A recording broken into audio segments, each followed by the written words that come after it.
And so when I say Chinese, I want you to scream out the nation that's associated with this. For example, if I say Chinese, you're going to say what? China. All right, let's say it with authority. When I say Chinese, you say what? China. All right, that's just a test right there. So here we go. Chinese. China. Russian. Russia. Italian. Italy. German. Germany. Swedish. Sweden. Korean. Korea. Egyptian. Egypt. Nigerian. Nigeria. Black. Exactly. Nothing. Tell him, Pastor. Tell him, Pastor. Black, nothing. I hope you were able to successfully identify the issue. The lion won't sleep tonight, 'cause we woke now, and we woke now. I said the lion won't sleep tonight,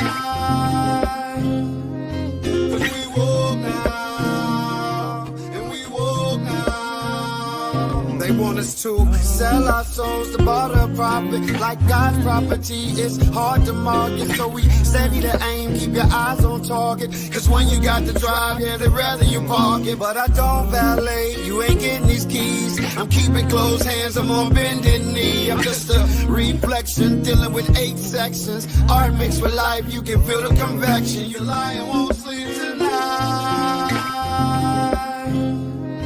'cause we woke now, and we woke now. I said the lion won't sleep tonight,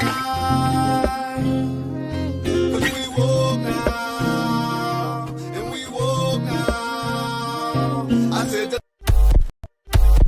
The same people that have stripped us of our identity and labeled us as a color have told us what it means to be black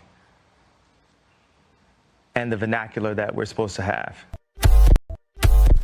Most Egyptologists and anthropologists, archaeologists of the Eurocentric persuasion will say that Egypt is in Africa. They had to concede that, but then they still draw the line by saying that they weren't Africans like that. In other words, they weren't dark-skinned people.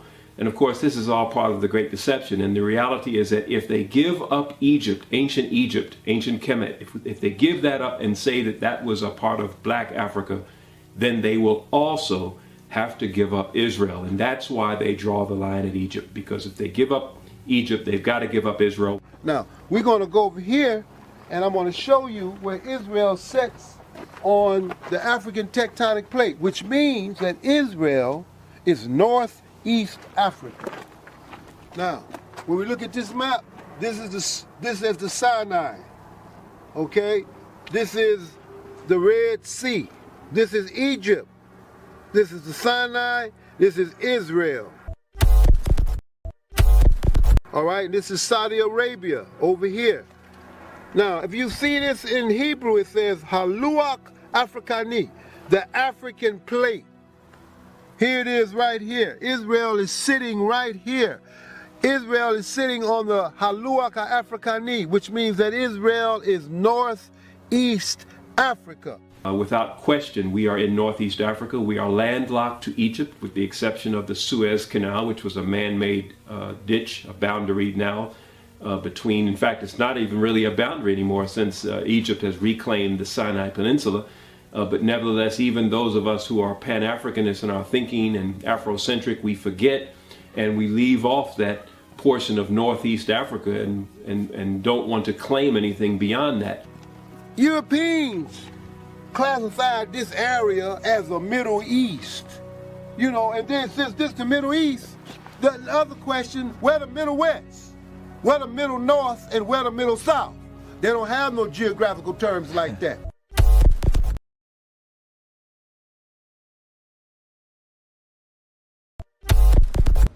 But the CT scan has one more surprise for Alejandro. Shammai's ethnicity.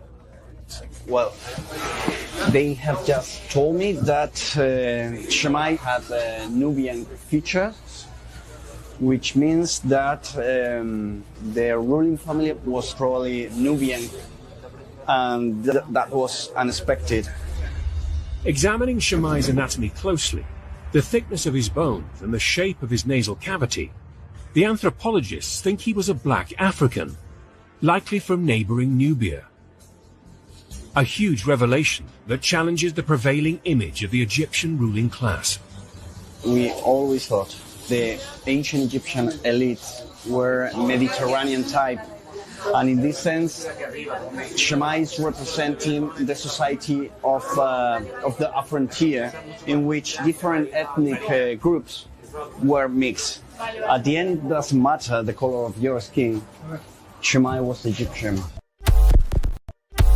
It does not matter what color Jesus was. What matters is that he came to the earth, lived a perfect life, died a death for the sins of the world, and then conquered the grave, proving that he is the Son of God. That's all that matters. That's all that matters. That's all that matters.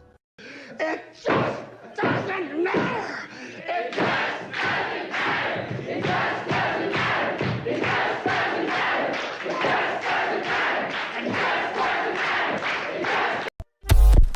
Where am I actually from? I mean, I know I'm American, but where my DNA is from? And so I said, well, let me take my DNA test. It was a 23andMe DNA test, and I took the test, and I was shocked when I saw the results. It came back, and it showed that I was actually a direct descendant of the Pharaoh Ramses III, and I knew nothing of the pharaohs. Didn't know much about Egypt, but everything you hear about, Bible stories and things like that. So for me, it was a huge shock, and that's how I found out about it. Wow. So obviously you took it deeper and deeper. You saw all of these synchronicities in looking at images of the Pharaoh, how much you and even your brother look like them, and your own company has like an eye logo that looks like the eye of Horus, unconnected to any of this. So what did this open up for you in terms of your own knowledge and learning about this? I remember I was actually laying in my bed on Christmas Day, 2021, and I was going through my 23andMe DNA test, and that's when I saw that I was connected to the Pharaoh Ramses III, and again, I knew nothing of this situation. And so I looked up a sculpture of the Pharaoh Ramses III, and when I saw the sculpture, I literally screamed, and my wife said, Dexter, what's wrong? I said, this guy from 4,000 years ago, we look just alike. Wells comes face to face with the man he's been searching for. A new portrait of the common ancestor of every man today. Adam.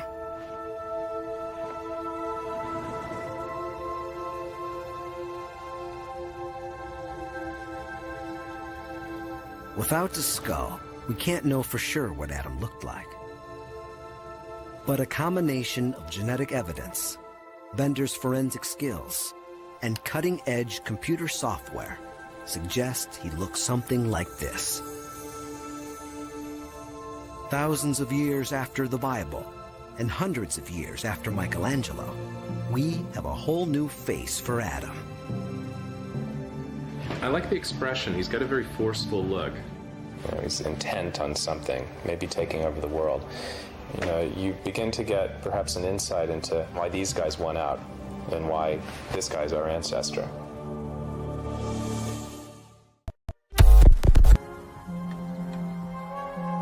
Their bones were discovered in Kafse caves near Nazareth in Galilee in 1933. 13 fragile skeletons, one a woman, a tiny baby at her feet. When these bones were first uncovered, they were the oldest complete modern human skeletons ever found.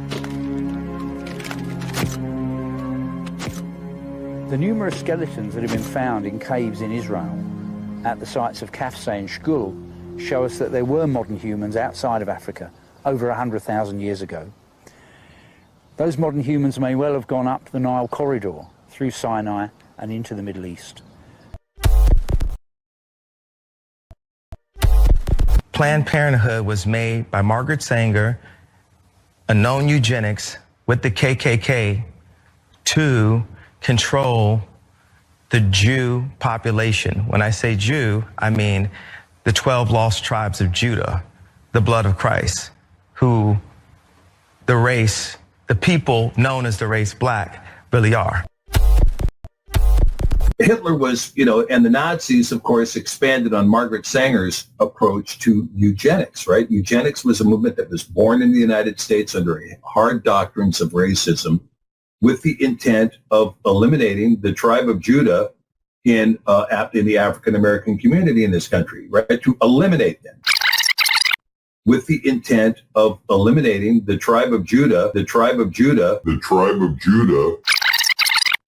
with the intent of eliminating the tribe of Judah in the African American community in this country, right? To eliminate them.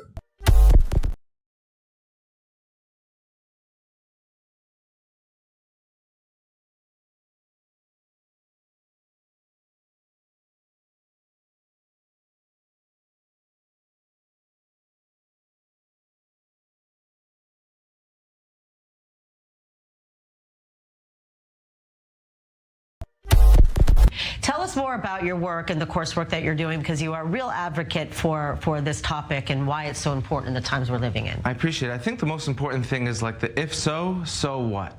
So we've established that there are these individuals over here, but the next question is, what do we do about it? Is everyone's supposed to convert and come back to Israel? But if we think that way, there's really 100 million people around the world that have this Israelite identity. There's really 100 million people around the world that have this Israelite identity. There's really 100 million people around the world that have this Israelite identity. Is there a reason that the Jewish people that represent, and I want to get back to this because you didn't let me finish a while ago, they represent 0.2% of the world's population. In the entirety of the world, there are about 16 million Jews total. In the entirety of the world, there are about 16 million Jews total.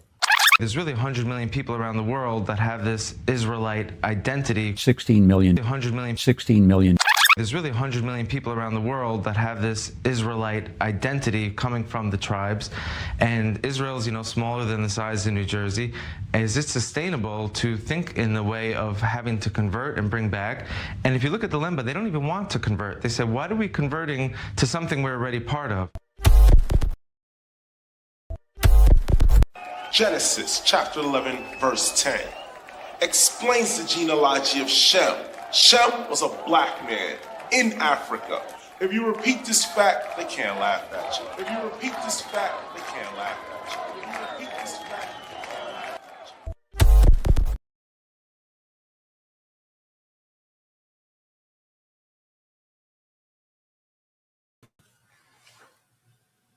I want to say peace and blessings to everyone. Hope and pray all is well with you guys. Having some technical issues here. Suddenly, StreamYard is acting kind of quirky here, not showing my videos as far as some of the clips that I wanted to share with you guys. So that's why there's a little delay, and I played some additional clips just to try to see if it'll work itself out, but it didn't. So I want to say peace and blessings to you guys. And I know this is an unscheduled live. And, I was just thinking about this, going through some information. I'm constantly going through information, researching, reading, and studying. And I just completed chapter 10 of my book. So now I'm transitioning to another phase, and that's the editing side of the book. It's only going to be 10 chapters, but very excited about that. You guys know that I've been sharing a lot of information over the years, and I've stood 10 toes down with showing that we are the people of the book. You guys, one thing you could say, whether you like me or not, whether you agree or disagree, but you guys have to admit, that from the time that you guys have come in contact with me, I've always stood 10 toes down on our people. Who's the people, true people of the book. And I've been constantly exposing the 1948ers, right? And truth be told, I'm the one that created the term, right? 1948ers, because whenever I for years they've been doing everything that they can to suppress this channel. So, I had to come up with different word descriptors just to try to offset some of that, some of the things that they've been doing to suppress this channel. So came up with the term the 1948ers, right? Used to have other terms that I use, right? But 1948ers, if you hear anyone say that, you guys know it came from here. But nevertheless, like I said, I've been standing 10 toes down. Every piece of information that I get my hands on, I show it to you guys, and actually really came up with this thought that, this idea that with Christianity, that those spaces, they tried to come up with a so-called apologetics to come at our community. And so they will use things like, the Hebrew Israelites, they always use Revelation 2 and 9 and 3 and 9, to try to justify to say that, the synagogue of Satan. They try to insinuate that whole, narrative started with our community. And if you go back and look at the history of this channel, you'll see that I've been showing all kinds of videos, not from our community, but other communities that are making that makes that claim, that are teaching the same thing. Like I'll use this guy, for example, with the Khazarians and so forth. I'll use these two evangelical preachers as an example. And so when he's saying he's coming to redeem, while he would say, redeem Israel, oh God, out of all their troubles. First thing they need to be redeemed at, more dangerous than Hamas, more dangerous than Muslim neighbors, are internal these, and there's another biblical name, these who say they are Jews and are not. I was going to ask you about that in Revelation 3:8. I think I was going to ask you that question. Does that refer to this time, or can it refer to this time? It can. It's Revelation 3:9. Indeed, I will make those of the synagogue of Satan who say they are Jews and are not, but lie. Yeah. And there's a different application for it, but we understand this is really there's a practical storyline I've shared before on a program maybe a year ago, I don't know, about the Khazarian mafia and the Khazarian Jews, and I'll just say the briefest understanding of it and how this applies to them, because it's about 1,000 years ago. Really, these are almost like marauding tribes, not like tribes of the tribe of Israel, but they're based out of the Ukraine, ironically or not, based out of Kiev. And these were those that would go around, take new lands, and they were known, they had brought the Babylonian religion with them. They were doing cannibalism, human trafficking, no boundaries, sex interaction. They were so wicked that the story goes that he who led, I believe, was a czar of Russia, when he had won a battle. All right, I'm gonna stop it right there, family. So I've been showing videos like this for years. I have playlists with a ton of video clips in it.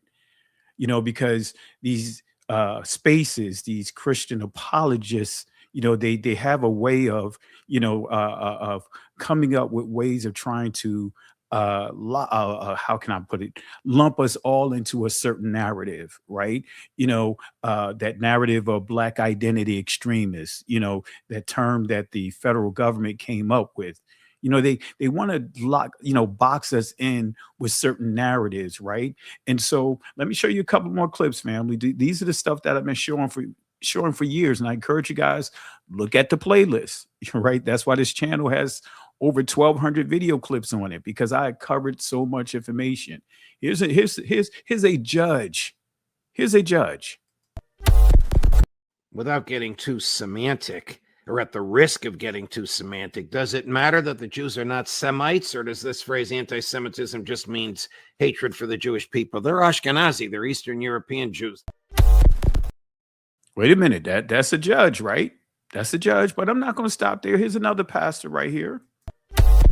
The Khazarians, they are not Hebrews at all. I want you to look it up and educate yourself and understand that the majority of the people that live in the modern day state of Israel are actually Europeans, and they do not practice anything from the Bible. The majority of them are absolutely atheist.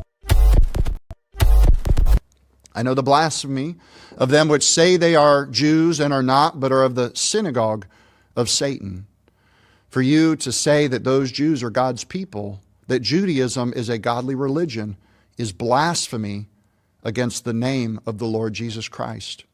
If your church has that hex flag, the Zionist doctrine, please warn them, speak to them in truth and in love.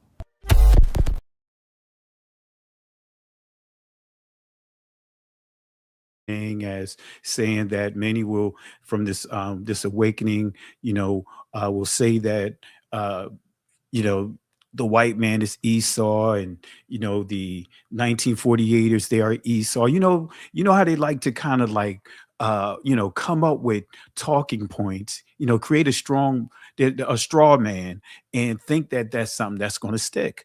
Certain things that they try to promote as if it's something that, certain schools of thoughts that originated with us, right?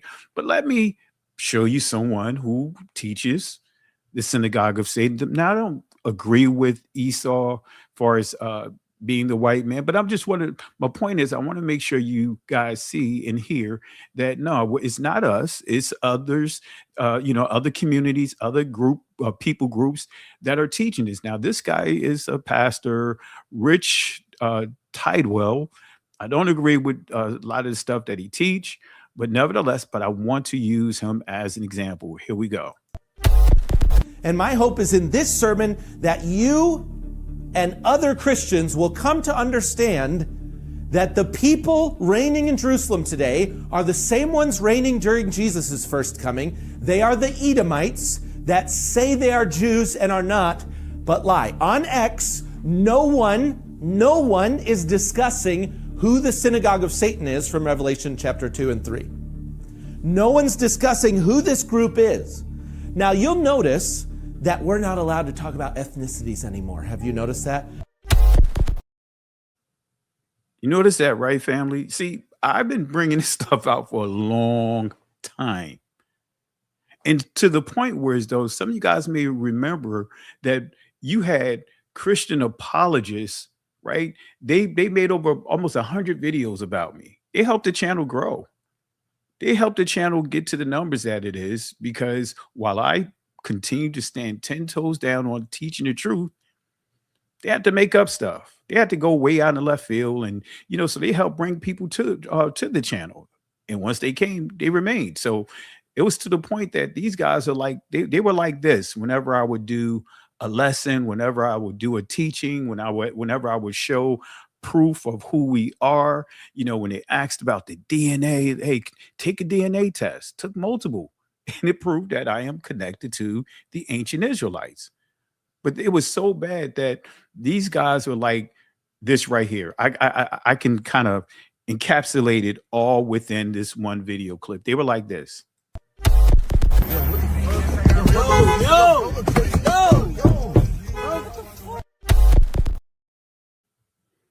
Do you guys remember that? Do you guys remember that? Right? That's how those guys was.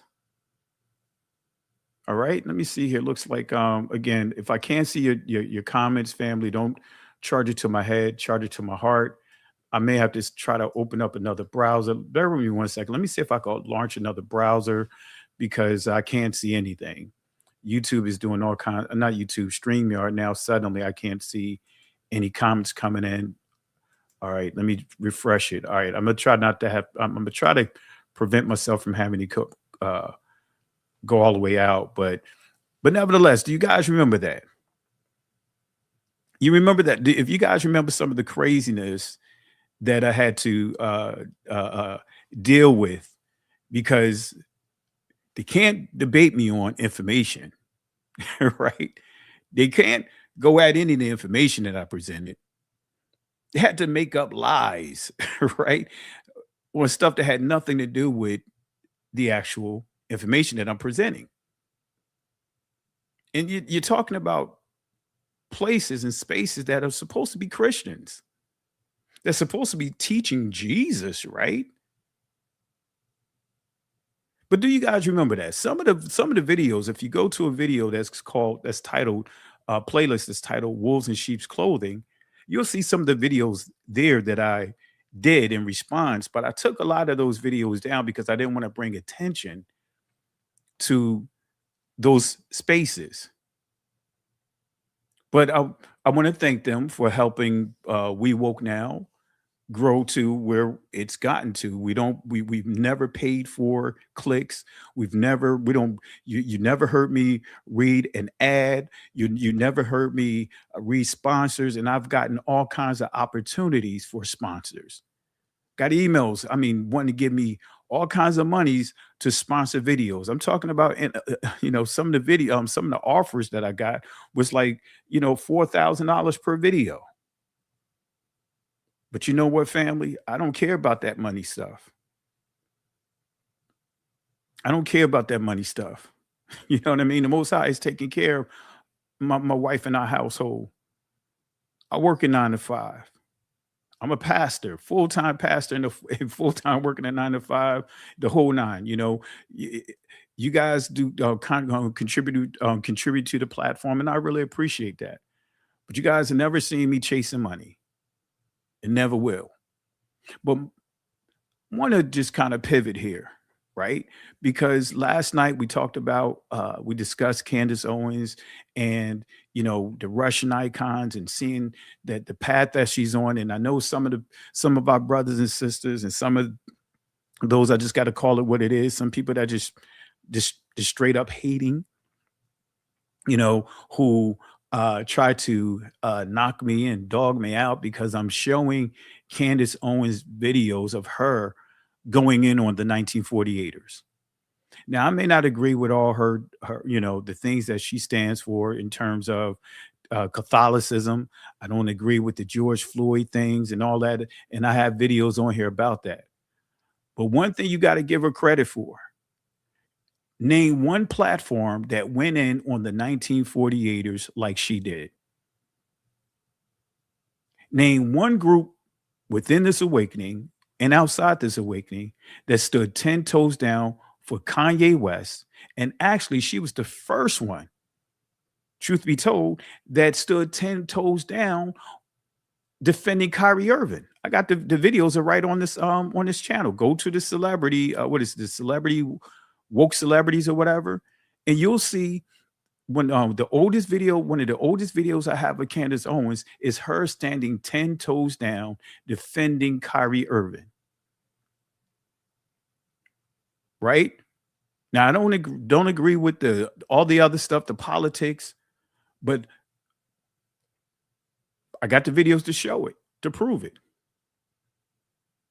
She was the one that went up against rabbis, not one, but multiple rabbis, and shut them down.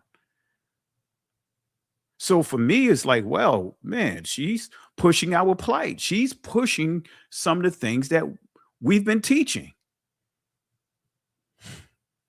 So why not talk about it? Why not use it as an opportunity to further spread this truth? She been going in on the 1948ers well before Tucker Carlson, well before Megyn Kelly, who's all over those guys are all over the place, but she's put in the work and remained consistent. All right. But the thing that I can't rock with it is the Roman Catholicism. Can't rock with that. Because Roman Catholicism, Christianity, Judaism, Islam, all of these so-called Abrahamic faiths have enslaved our people. I don't want to hear about other atrocities or whatever from other groups, people groups, from having internal squabbles and beefs among themselves. But I want to let's talk about the stuff that we were subjected to by the religious groups that I mentioned. So proof, family, they know that we the people of the book. How many of you guys know this? They know that we are the people of the book. I got so many sources, man. Let me pull up this here real quick. I'm going to pull up a source here.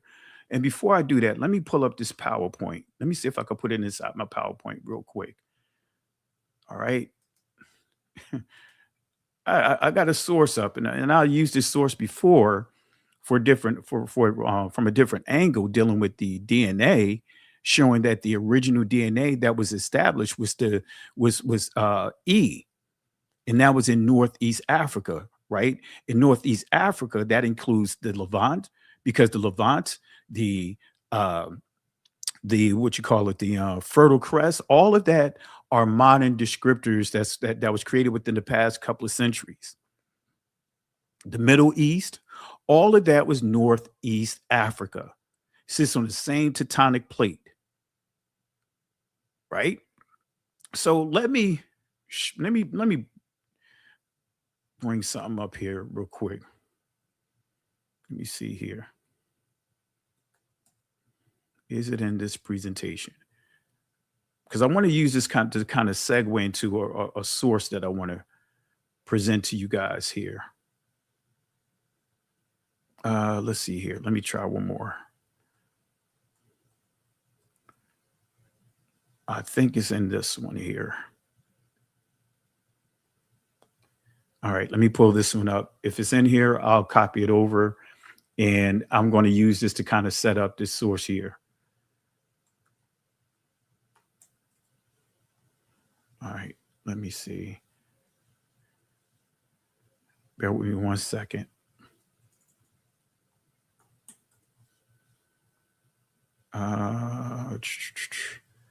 Trying to get this.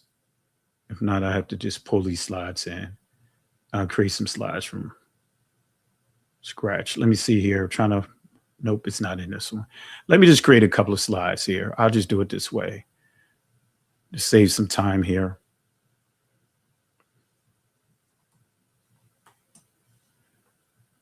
All right, let me try one more. If not, I'll just create a slide here to get to a keyword. No, that's not what I'm looking for. All right, let me just create a slide real quick, family. I'm going to do it on the fly here. All right, and we're going to start with the word Semitic. We're going to deal with Asiatic as well. Let me just go ahead and create a couple of slides here, and we're going to touch on this. All right, let me do it right now. So shout outs to everyone. Peace and blessings to you guys. Let me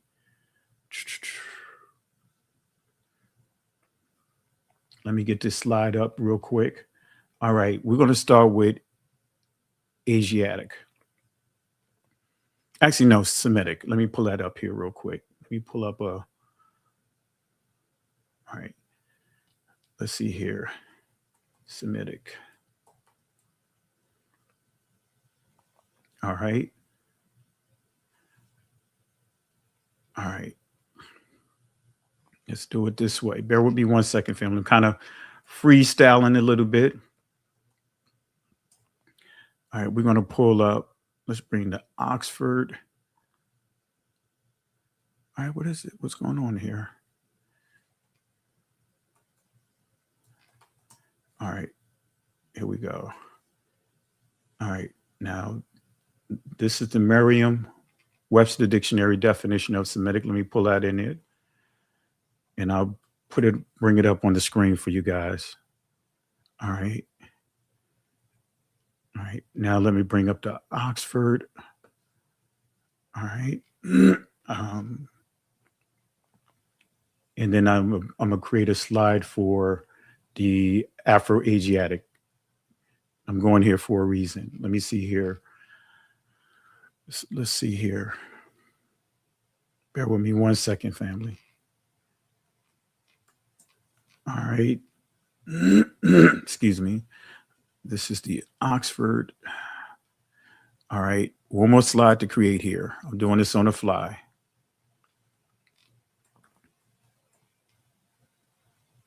All right. Let me do one more slide here. All right. And let's do Afro-Asiatic.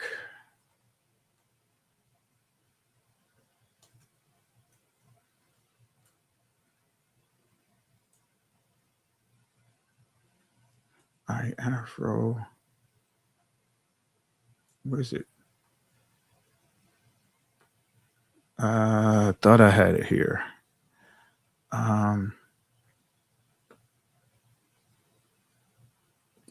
me do one more thing here. Let me do it a different way. I'm just working on one more slide. Just want to present this real quick before I continue, because I'm going to show you here. This is going to tie into where I'm going at with Afro Asiatic. I guess I don't have it here.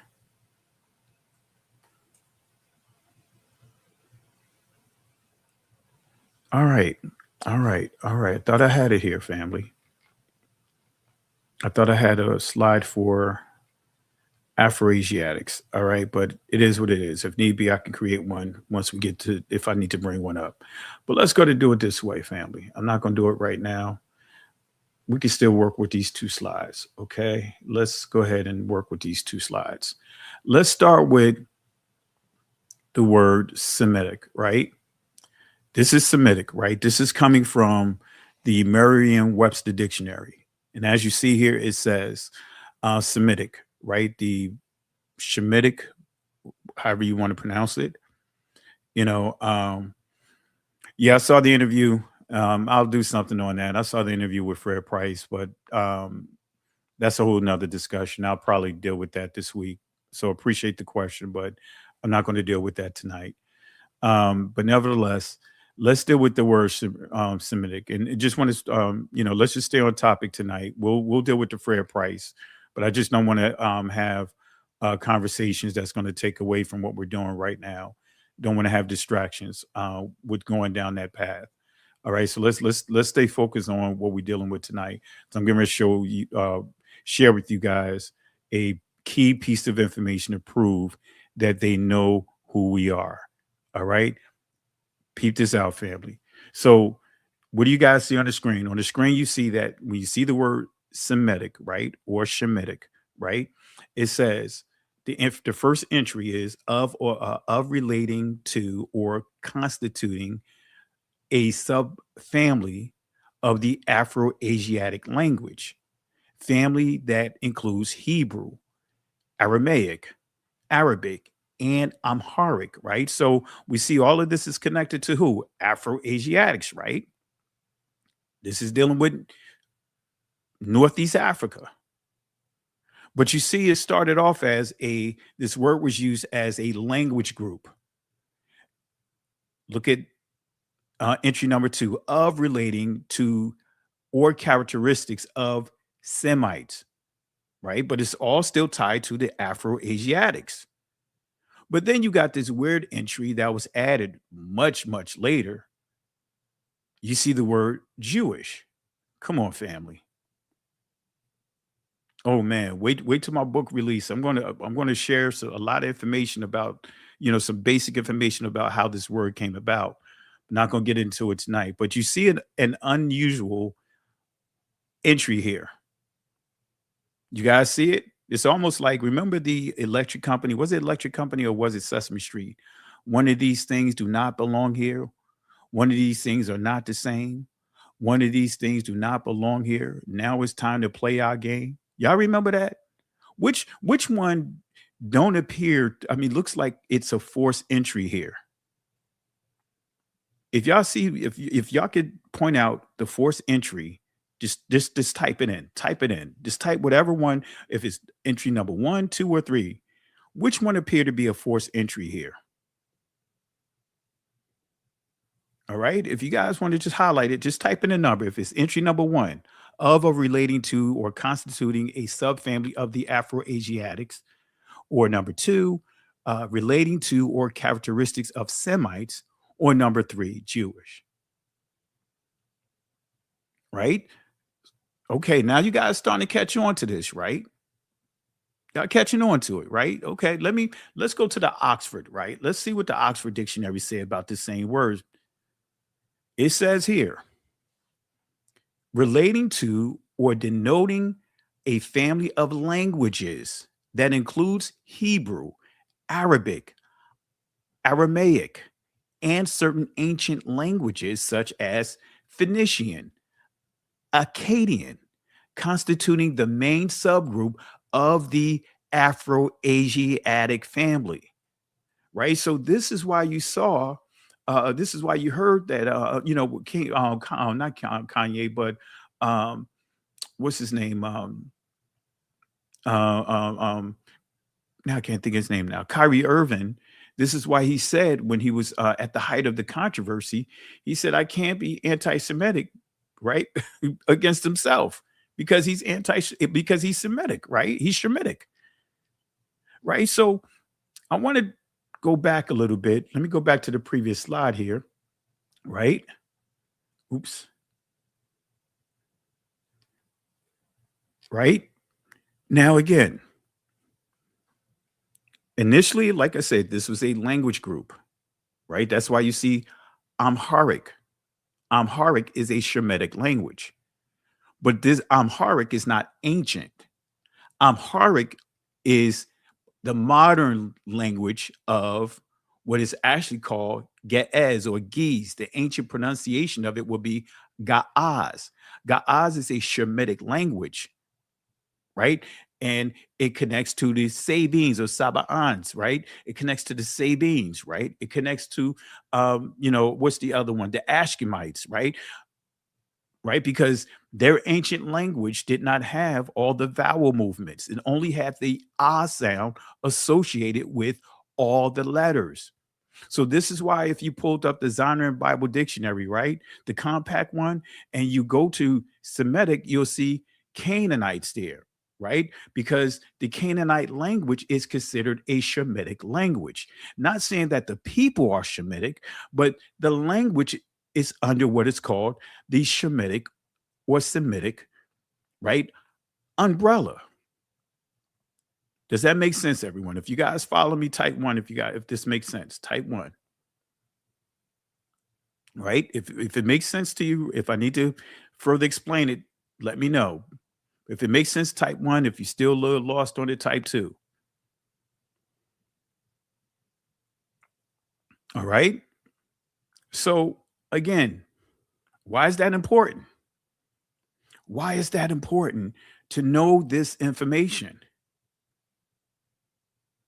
This is very important. All right. So we have two sources here.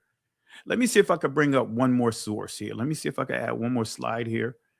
Let me see if I can add one more slide. And I'm going to see if I can, if this, the scripture says two or three witnesses, right? I gave you 2. All right.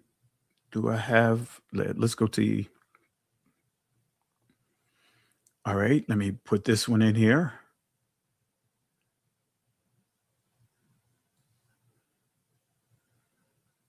All right. All right, almost done here. I'm just creating a slide here right now.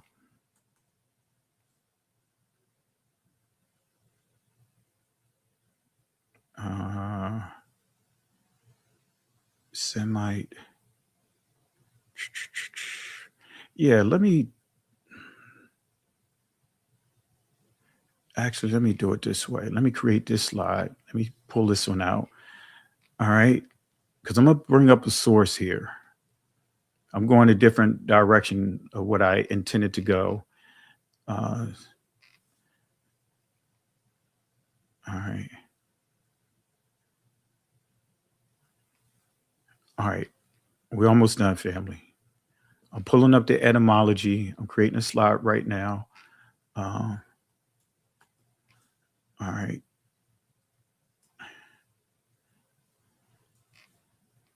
All right. Okay. I want you to pay attention to this. Here's the etymology dictionary definition. And we're going to see something interesting here, right? And let's see if you guys are going to catch this. Let's go to the next slide here. All right. Right. This is coming from the etymological dictionary online. It says Semitic, right? It says denoting the language group that includes Hebrew, Arabic, Aramaic, Assyrian, right? And of course, let me go back here. Another thing I want to point out real quick, was it in this definition here? No, it's not that one. Phoenician, Akkadian. Let me say this, family. You know, there's a hustle that has been going on with this modern linguistic nonsense of trying to say that L, right? That's the, you know, how many of you guys heard the term L, you know, with the word Elohim? Have you guys heard that one, right? L, right? You guys heard that one before, of insinuating that L is the short form of Elohim, or they may say Elohi, right? But let me make this clear, family. That is a hustle. That is completely false. Phoenicians, right? You know, sometimes they are used interchangeably with the Canaanites, right? They ancient language is Hebrew. Lettering style, and all. Like the ancient Israelites, right? Their language only had the ah associated with every consonant. So let me make this plain. In Arabic, you have Allah, or Allah Ya, or no, yeah, Allah. Do they have Allah Ya? Yeah, they do have a Allah Ya in Arabic, right? Then also you have in Aramaic, you have Allah. But even if we just go with Allah, right, for the Arabic and the Syriac language, even if we just go with Allah, you have Allah in one Shemitic language, you have Allah in another Shemitic language, and then they want you to believe that L just came from, some would say, the Phoenicians. Come on, family. Or others would say Ugaritic. The Ugaritic text was not partially deciphered until 1934.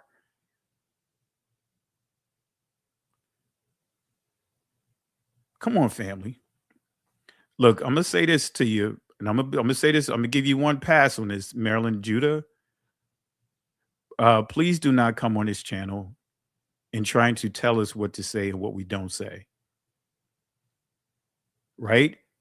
And I'm gonna say this because one thing I don't like is when you have individuals like yourself coming in and trying to tell people what to say and what not to say. If you're going to use the ancient language, then don't use Maryland, Judah, because there's not a single Israelite name that was Maryland. And if you want to be real about it, Judah is not an ancient name. None of them called themselves Judah. Everyone understand when we say Semitic or Shemitic, I'm using this as a point of conversation because we got to start somewhere. You didn't learn ancient Hebrew when you got awakened to this truth. If so, you wouldn't be typing in English. I could care less what you believe you can prove. I can prove. I got number of sources. I don't care about the semantics right now. Right now, you're being a distraction.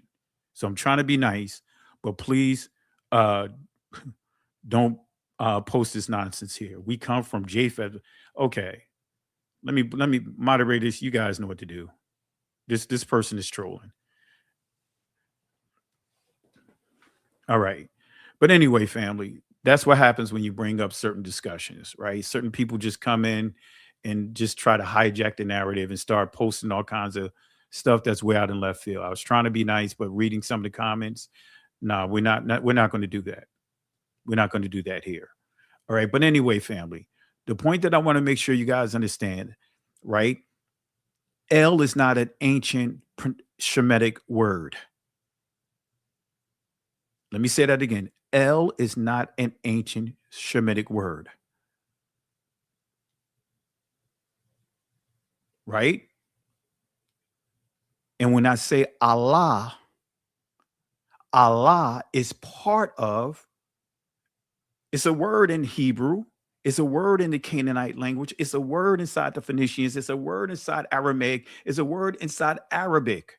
It's Christianity and Catholicism that made us, they use spook doctrine. So to make you not want to use the word Allah. Allah is not something that just started with Islam. That is a Shemitic word, Allah. This is where you get the word Allah ha yam in the ancient Hebrew. Allah ha, singular. And even in Aramaic, you see Allah ha. And even in Arabic, you see Allah. But you also see that word in when you say Israel's name, Yashar Ra Allah.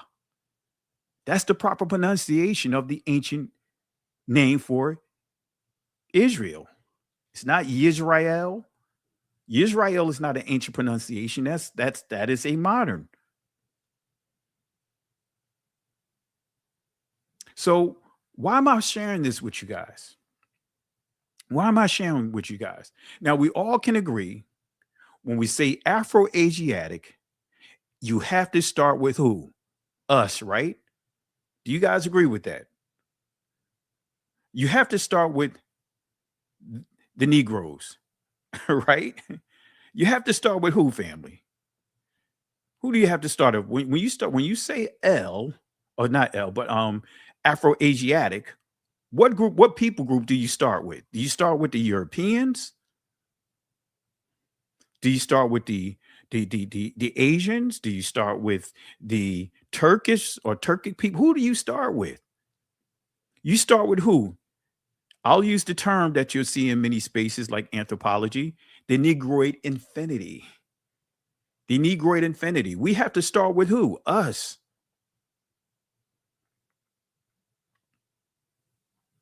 If you all agree with that, if when we say Afro-Asiatic, it starts with us. If you believe that, if you know that's true, type us.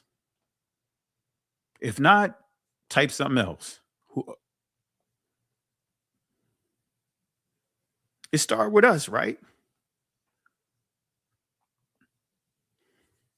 Now, I'm going to show you something here because have you guys noticed what, especially those of you guys that have been following the DNA, how many of you guys are familiar with the DNA?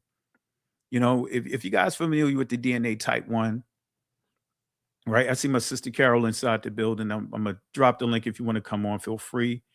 But let me drop this link for you, sis, if you want to come in. If not, definitely understand. I'm just going to drop the link.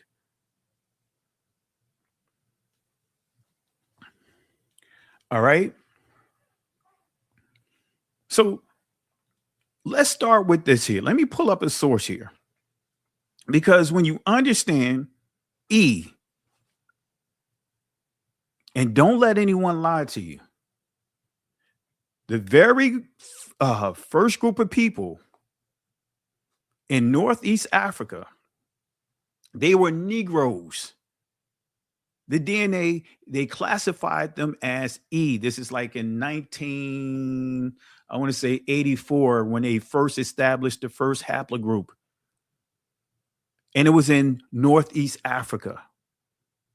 But what they've been doing, the powers that be, they've been gradually pushing E out of Northeast Africa. Have you guys noticed that?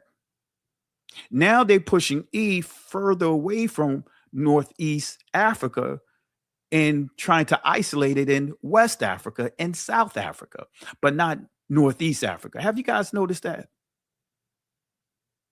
It's all calculated, family. But I'm going to show you a source here, right? Because we're dealing with languages, right? I'm going to show you a source here, right? And let me play this one more clip if I can play it, if it allowed me to play it. Let me play this clip again. I may not be able to play it because of my browser or my tool is acting up. Let me see if I can play it one more time. The clip where you hear the guy saying about Negro bones being discovered in the caves, right, outside of Galilee and Nazareth. Now, come on, family. Where's Galilee? Where's Nazareth? That is Israelite territory, right? Ancient Israelite territory. If you guys agree with that, type 1. Matter of fact, Yahweh Shah, he's known as, I'm just going to say the transliteration, Jesus of where? He's known as Jesus of where? All right. Jesus of where, family? Jesus of Nazareth, right? That's in the scriptures, right? That's a transliteration. We know his name. So we don't need anyone to try to correct us on the name. We know what the name is. All right. With that being said, let me share this source with you. Let me just share this source with you. Bear with me 1 second. Shout outs to you, Sister Carol. Shout out to you, my brother. I said we got the trolls in the house. I took care of Miss Marilyn for her. Sent her on her way. Yeah, it's like, come on now. Yeah. Always got to be one, man. Always one. You know how it is. Right? You wouldn't be anybody if you had a troll. Exactly. Always got to be one. So let me share this source here. Let me see if I can move this over here. Let me take my book out of here because I've been working nonstop trying to get this. I already finished writing it, but now going through the editing side of it. Yeah. Let's see. And then I'll turn it over to the professionals to go over it again. Good. Let's see here. Let me share this screen. Let me put this over here.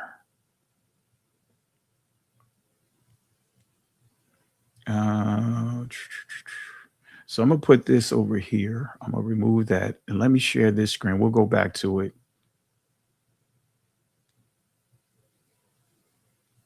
Let me stop that screen share. Let me bring this one up.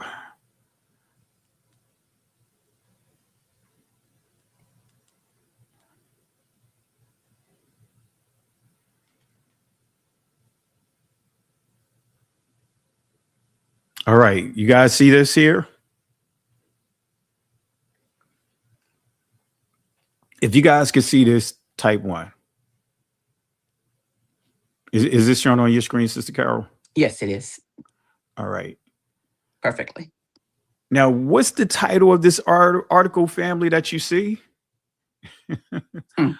Y chromosome, E haplogroups, their distribution, and implication to the origin of Afro-Asiatic languages. Oh, wait a minute. Wait a minute, family. Wait a minute. Let me say that again.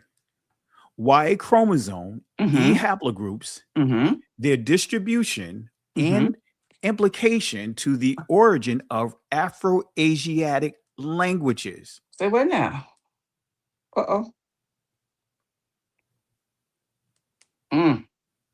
Is that a mic drop right there? That's a mouthful.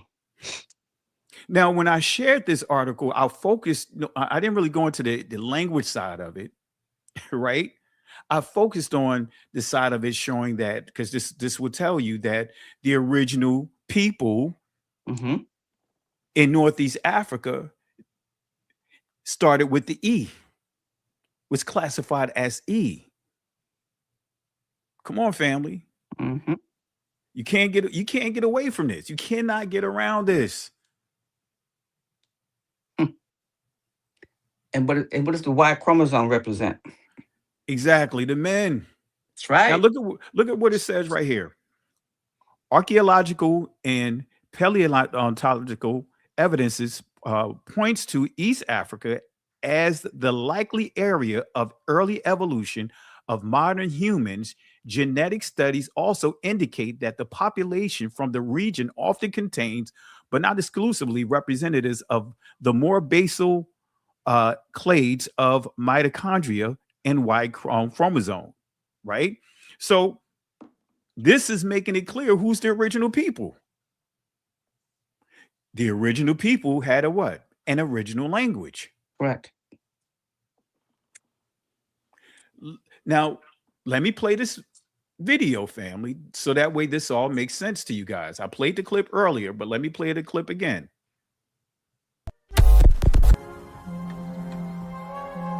Their bones were discovered in Kafse caves near Nazareth in Galilee in 1933. 13 fragile skeletons, one a woman, a tiny baby at her feet. When these bones were first uncovered, they were the oldest complete modern human skeletons ever found. The numerous skeletons that have been found in caves in Israel at the sites of Kafse and Shkul show us that there were modern humans outside of Africa over 100,000 years ago. Those modern humans may well have gone up the Nile corridor through Sinai and into the Middle East. Now, we can hear some errors in what he say because he doesn't associate that area being connected to Africa. Correct. On purpose. He's saying outside of Africa. Right. He knows that that whole area is Galilee, Nazareth. He knows Israel is Africa.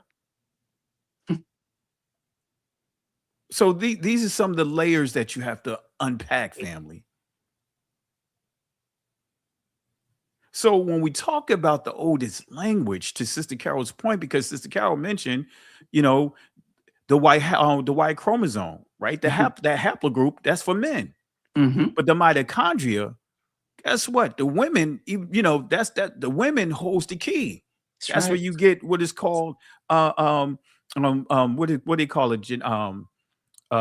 Genetic Eve. Yes, Eve gene. The Eve gene. All the markers of everybody on the planet we can produce. This 1948er, she and her team discovered it and got a lot of flack. Let me play it real quick, family. You can hear it in her own words. And this is how we can trace our way back to our genetic Eve and her daughters. So written within it is the history of the world's women, and therefore the human race. Professor Rebecca Kahn was the pioneering scientist who uncovered the first all-important clue. I started working on human mitochondrial DNA so that I would have some kind of view that was objective, that would help me understand and help other people understand how humans around the world were related. With this new science, she could. Harmless mutation happens all the time in some part of the mitochondrial DNA, leaving minute markers at every change. These markers are like barcodes and can be read in the same way. Kahn and her team discovered the changes happen at a fairly constant rate. They found the groups with the earliest markers were the Africans living inside Africa, and wondered if they might be the oldest people in the world. I was very excited when I first started to get evidence, and it was so counterintuitive. I'd put 20 Europeans and 20 African Americans on a sheet of X-ray film, and every African American showed differences, and all the Europeans looked the same. And I thought I'd mislabeled something, or I thought I'd made some drastic mistake. And we kept repeating and repeating things. And as we got more samples from different areas, I realized that it was a difference in the pattern, and that this whole new type of evidence based on mitochondria was going to change the way we thought about modern humans.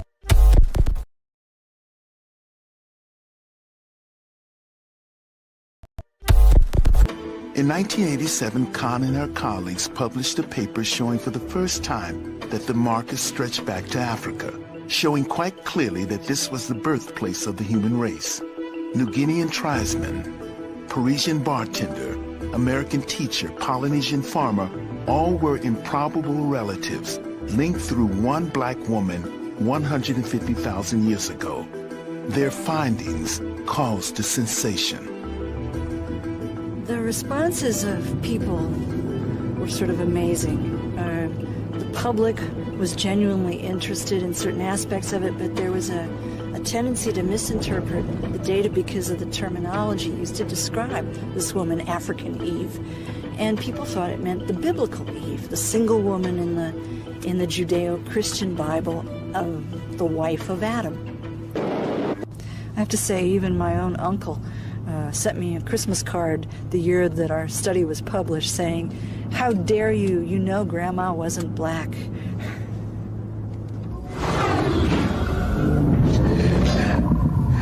Her work is rewriting human history. Through it, we now know the first mutations took place in Africa. All right. Now I know I played an extended for us clips of that, but come on, family, is that a mic drop? A big Any mic comments, drop. Sister Carol? Oh, that's a big mic drop, completely. But I also want everybody that they catch it. It stated that they were the original, they are the true humans. Exactly. That means that anything that's not human is a mutate. They're subhuman, have very partial genetic of human genes inside their body, but the rest of it is it's a mutation. They're not original people. We're the original people.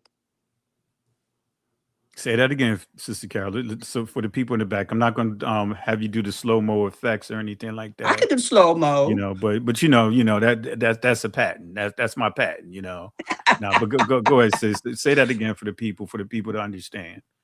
What you heard in the video, if you're paying attention, the gentleman said that we are the original people, the humans. The creation of the human being was by us.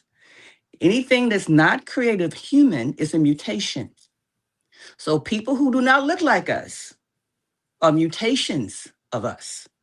They're partial human, but the rest is a mutation. We are the only original people on the earth who are human beings. Hit it right on the nail, family. Can't make it any plainer than that, right? And, even with this source that I'm sharing with you guys, family, it is an important piece of information. Let me bring that back up here. Is it still on your screen, Sister Carol? Yes, it's still on my screen. All right, because I was also working on the slide at the same time to bring that in to explain to the people Allah for some that asked the word question about Allah, right? Mm-hmm. So I was going to bring some information on that. So when you understand the source that I shared with you guys, this is a major piece of information showing that they know the truth, right? Because when you go through this source here, it starts dealing with macro haplogroup E, the other groups that come from it and everything. It says it tells us that it's the explicit paternal genetic foundation for Afroasiatic language families as well, right? So guess what?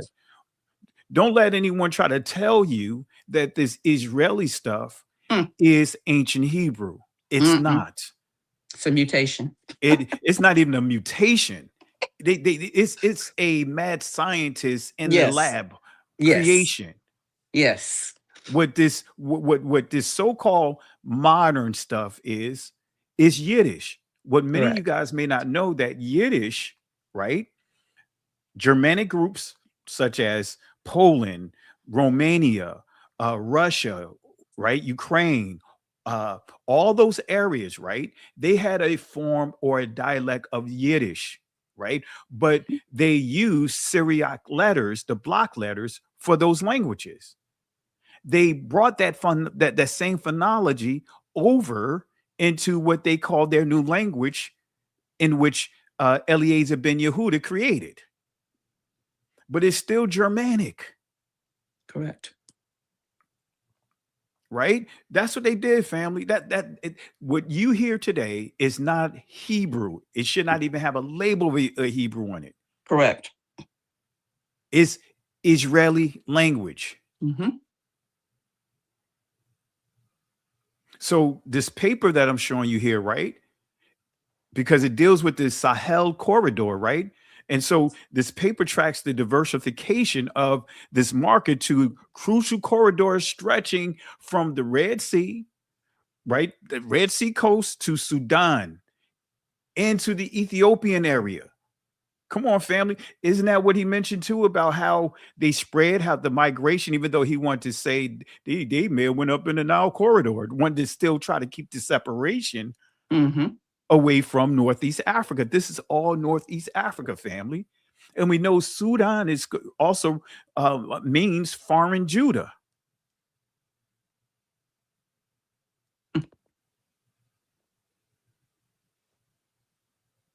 Come on, family.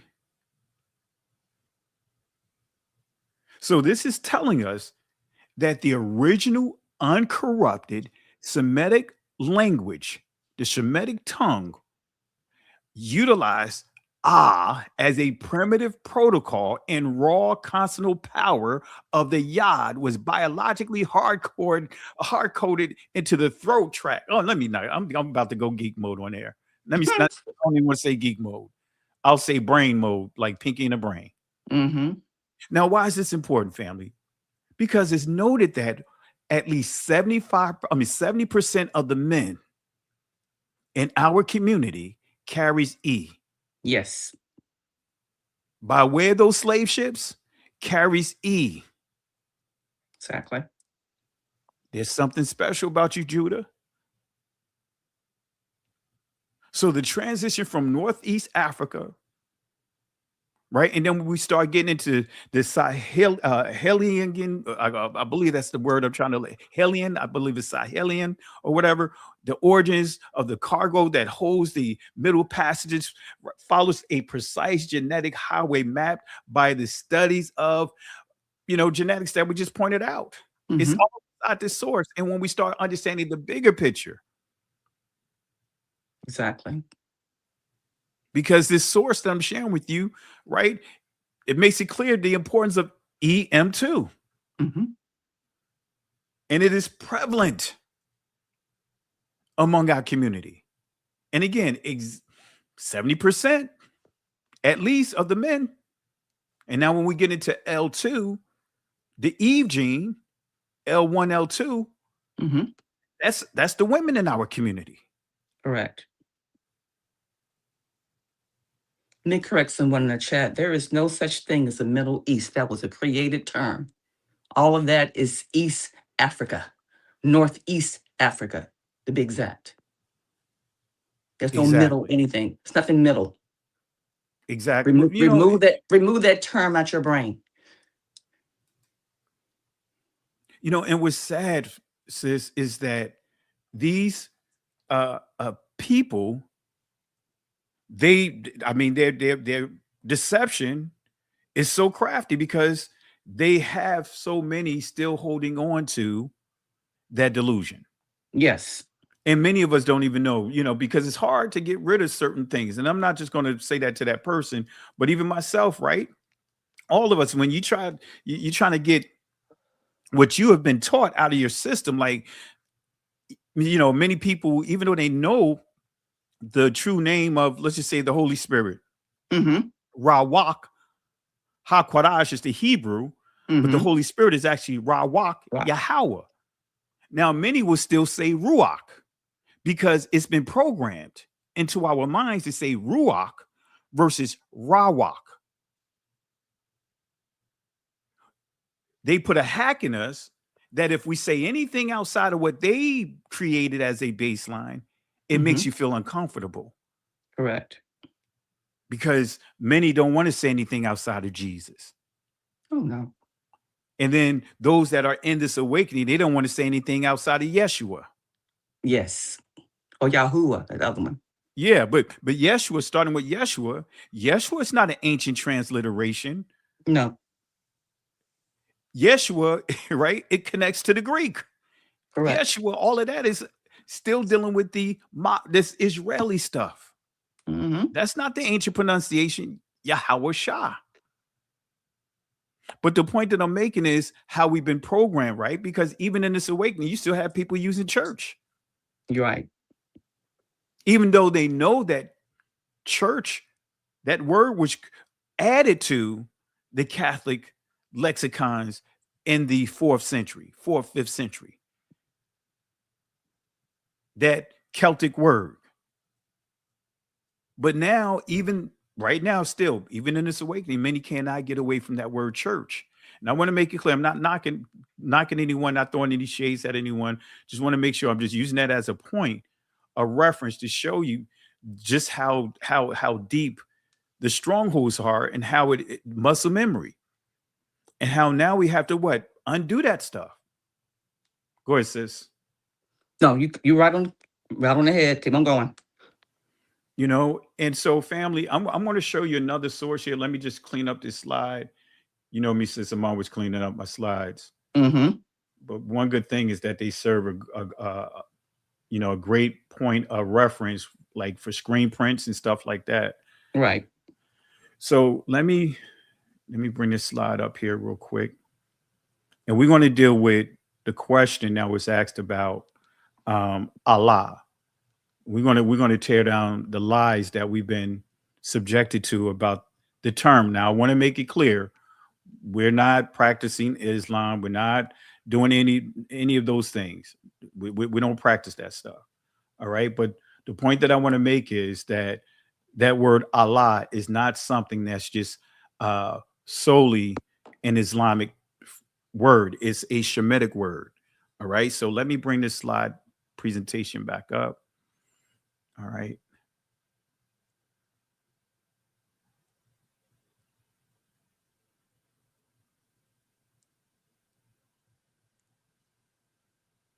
All right, let's see here.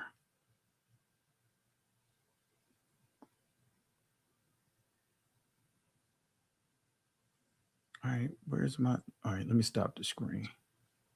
All right, let me try it again. Share.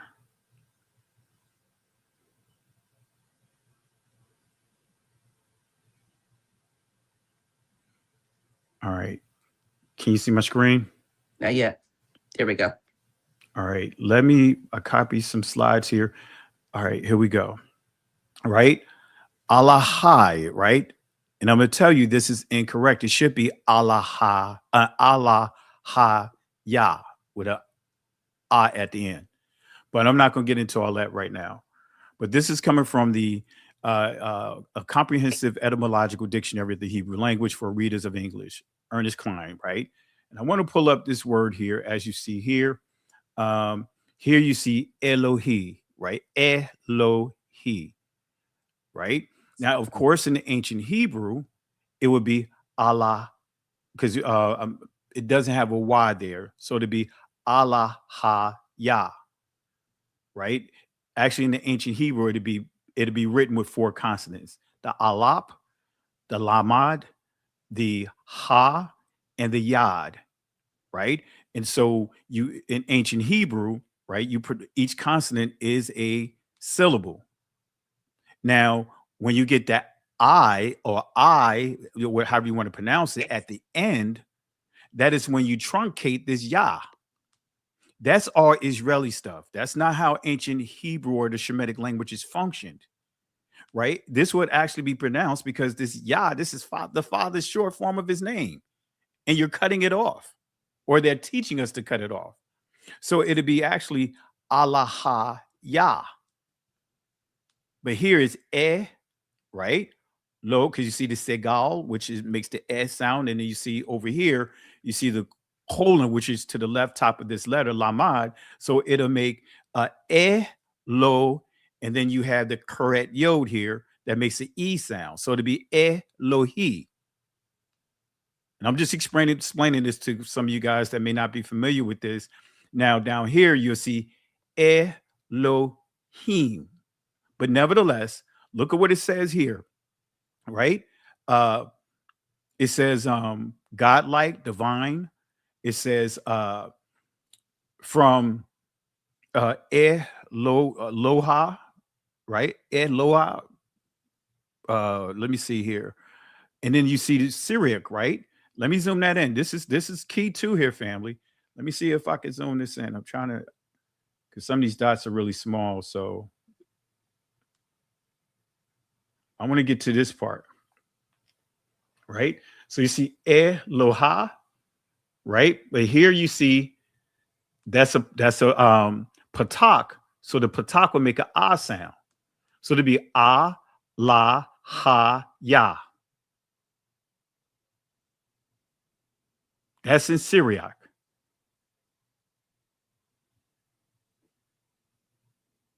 Does that sound anything like L? Not at all. All right, some of you Israeli language scholars out there, you guys see it on the screen. Syriac, right? Because you see Syriac is connected to the Arabic language, is connected to the Aramaic. So you see ah, la, ha, ya. The aleph in the Israeli language is silent. All right. So let's go to another one. Let's go to Alaha. Let's go there. All right. Let me zoom it in.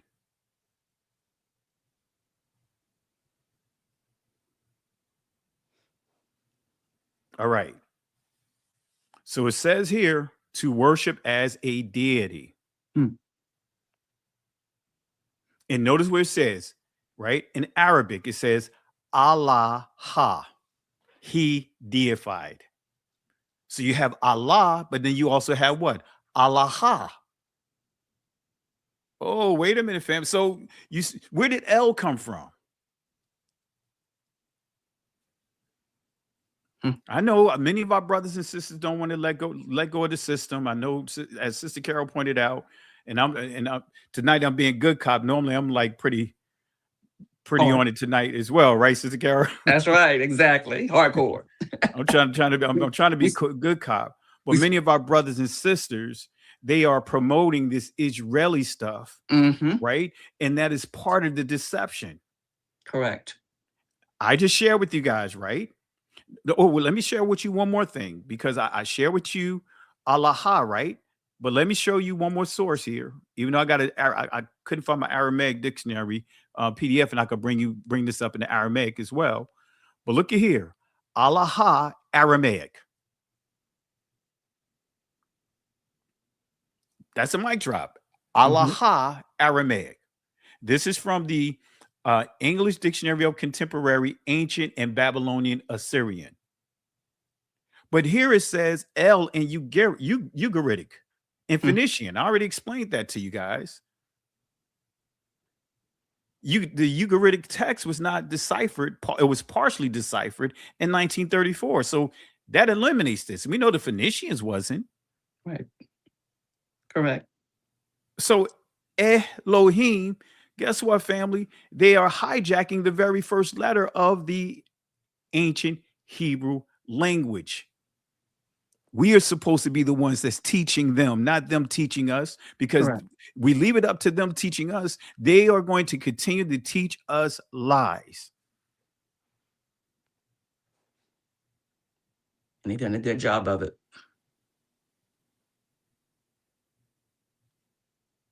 And the interesting thing is they want us to learn their language. You know why? Because they want us to convert over to Judaism.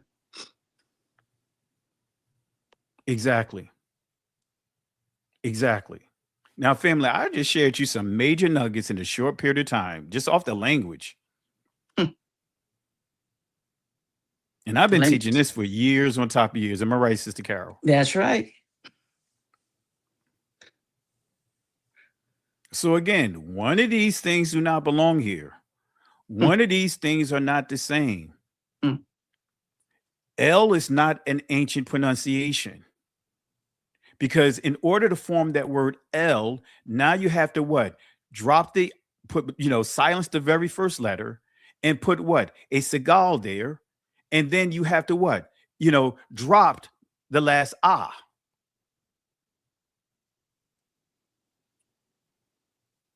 So the actual pronunciation, right, in ancient Hebrew will be Allah as well. When you look at Israel's name, Yasharah Allah.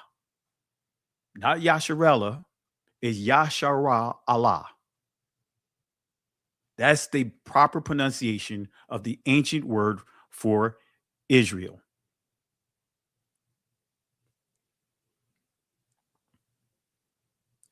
family, we the original people, and we're the ones that should be teaching this Shemitic language. Correct.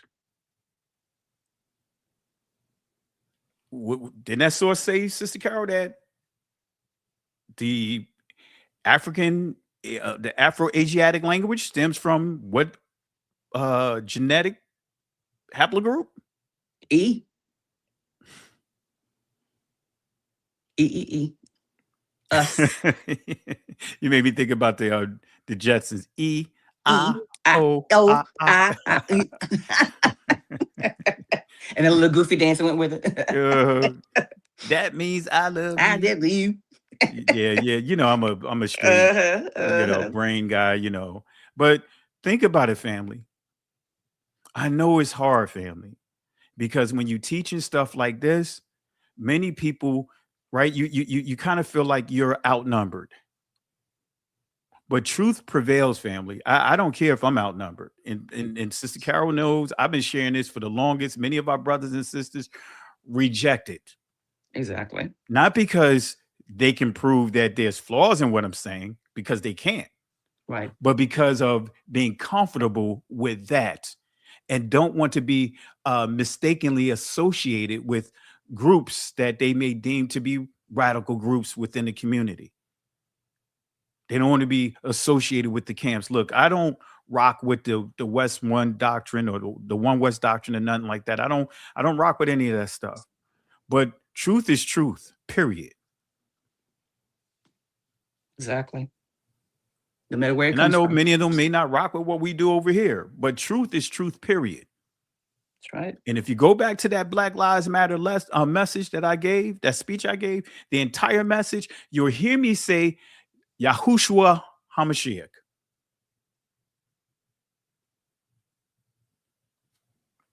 I don't say Yahushua anymore. Right. I say Yahweh Shah. You transitioned. That means that I had to grow. I had to learn. That's right. I even referred to myself as a Hebrew Christian pastor. Yep. That changed because I had to grow, family. But the key is I don't have a problem with growing. I don't have a problem with admitting that I was wrong. That's the problem with many of our brothers and sisters in this awakening, even in not just in this awakening, in those other spaces. They don't want to admit that they were wrong. I have no problem saying, hey, I was wrong. I stand corrected. Now, did we just drop the mic or what tonight? I think we dropped some bombs. We dropped no mics. Good missiles. Now, family, I didn't even get to what I was going to actually talk about. Oh, this wasn't the topic? This wasn't the topic. But this is the proof. This still tying in with the topic. Irrefutable proof. They know we are Israelites. I was going to go a different path with that. They know we're Israelites. The problem is we still don't know we're Israelites. We still don't know. And we don't act like it. That's the problem. Come on, family. You can't make it any plainer than this. Can't make it any plainer than this. So any additional words you want to share, Sister Carol? It's plain. It's plain as day. You cannot hide this kind of stuff anymore. It's out there for you to see. If you don't want to see it, don't go look because it's there in your face. Even AI knows it. Because you know why? Exactly. Because there's public domains out there with the information that it goes and grab. And sis, you've seen it firsthand, and some of you guys seen it firsthand. Yeah. AI changed. They well, not AI, but the engineers, right? That creates the templates for AI. Soon as I uploaded my DNA and got that information from AI. Remember, they said that they want to change it. Told the people, do this as quick as you can. Right.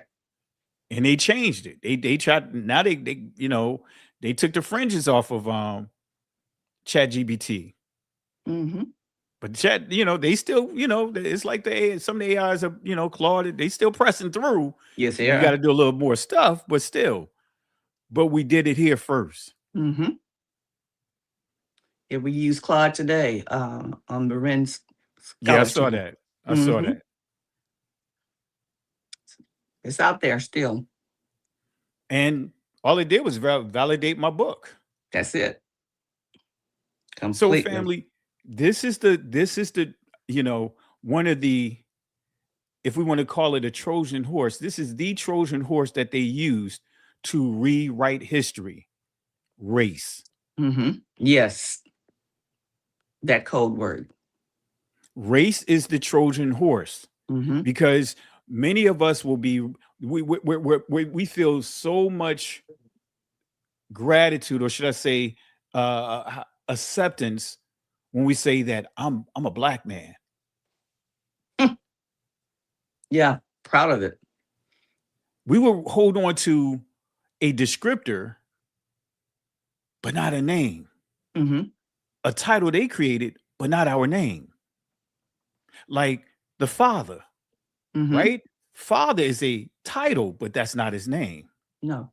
Abaya, to be exact, is a title, but that's not the name. Allahayam is a title, but not the name. Adonaiah is a title, but not the name. What is the name of Abaya? His name is Yahweh. Right. But they programmed us to to gravitate to a name that connects to their deities of their culture.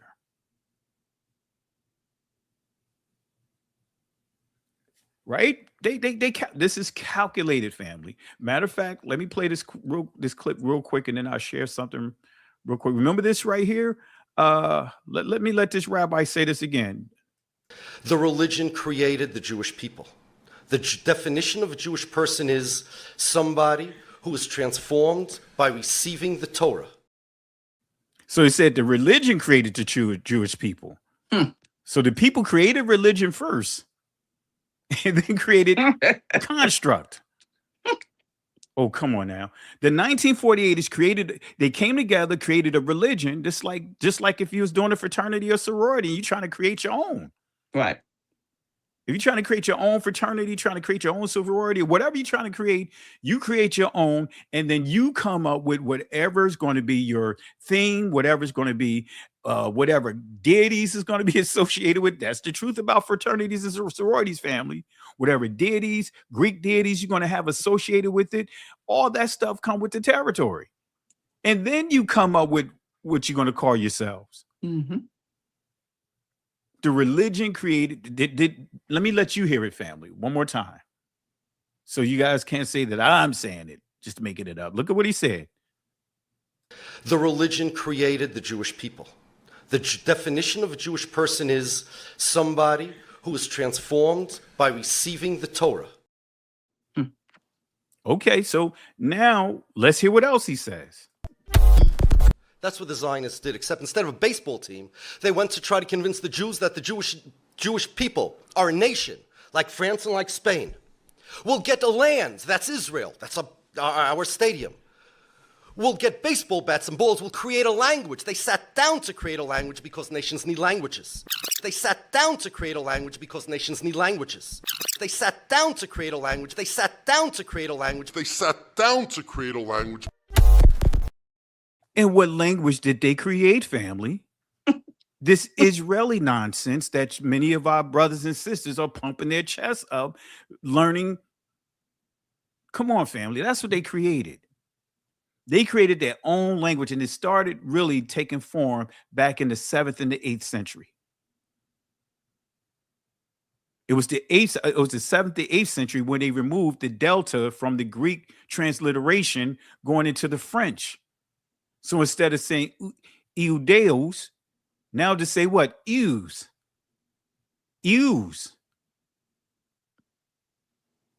And then by the time you get to the 12th century with the Wycliffe Bible, that's where you see the G-Y-U. Oh, come on, family. So they sat down to create a language because they knew that nations need languages. So they came up with an Israeli language and then lied to you to make it seem like, oh, there's a difference between Israeli language and biblical Hebrew, but they sound the same. The phonology is just the same. You're still, all they did was taking the Hebrew language and made it into a Yiddish language. Actually, they just created a Yiddish language, and then they took the Hebrew text, put the Syriac block letters, not the ancient letters, and then they put their own phonology over it.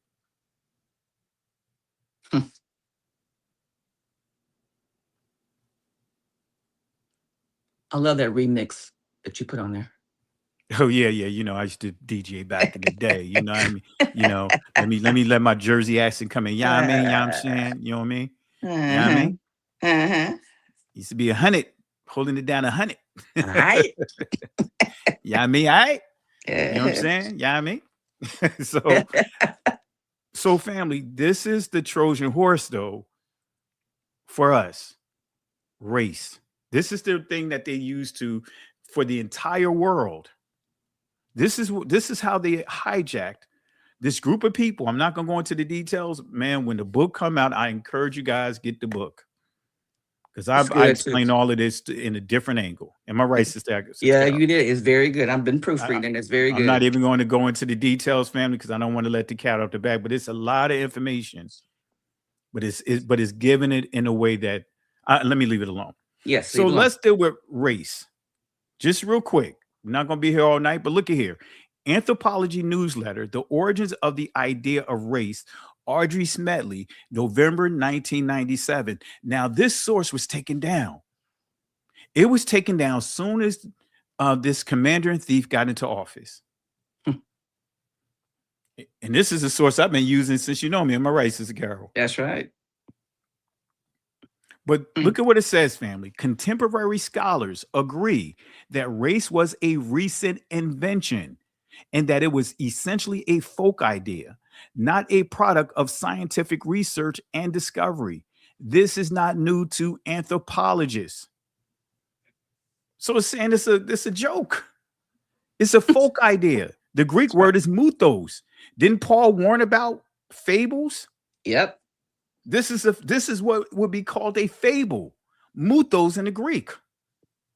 It says it's a folk idea. In other words, a folk story, a folk invention. The term race, which had been a classificatory term like type or kind, but with ambiguous meaning. Generic is synonymous to ambiguous. Universal is synonymous to ambiguous or ambiguity. Generic, right, comes from the word gene. Oh, they not playing, family. And gene means begat. In other words, begat means when you hear this word universal, the whole objective or agenda, rather, is to spread universalism. That means that they're trying to plant their seeds in everything. Mm-hmm. So universal connects to the word gene or generic. That's why you see in the beginning, right? The very first book, right? Barashayath, in the Israeli Bereshit, right? That book, they transliterated it into Genesis. Genesis still ties into the primitive, the Proto-Indo-European word gene, which means begat. Oh, come on, family. They know what they're doing. All right, family. All right, let's go to another key point here. By focusing on the physical and status differences between the conquered and enslaved peoples and the Europeans, the emerging ideology linked the socio-political status and physical traits together and created a new form of social identity. But yet, the religious systems would tell you that identity doesn't matter. You keep hearing it over and over again when it comes to our community, identity doesn't matter. Come on, family. How many times have you heard someone put a but after the sentence when they're dealing when they're interacting with you? I understand that you prove that you okay, let's just say you're Israel, but you still need salvation. Mm-hmm. They don't say that with anyone else but us. But But no, you're not putting a but at the end of the sentence. We already know what salvation is. I grew up in the church. Right. And that is not the true understanding of salvation, what we were taught. It was a generic that allowed us to take on that cuckoo bird mentality. I know some of you guys probably like, what? A cuckoo bird? Now, some of you guys may not understand the cuckoo bird, right? A cuckoo bird, right? This is what they do. A cuckoo bird will they'll have an egg, and then they'll take that egg and they'll look for a nest. When they see the mother of another bird go off and go get food for their, as they're gathering food for their nest. So when the eggs hatch, what the cuckoo bird does is they take one of their eggs and put it among those eggs. Mm-hmm. So when the eggs hatch, the cuckoo bird's egg, right? Because now you have, let's just say, a pigeon is now taking care what she believes to be her own eggs. Now, when all three of the eggs hatch, you got two that's hers, but one that looks a little unusual. But she still take care of it like it's hers. But as they get older, what happens to that cuckoo bird, that little baby bird? The instincts of that bird kicks in.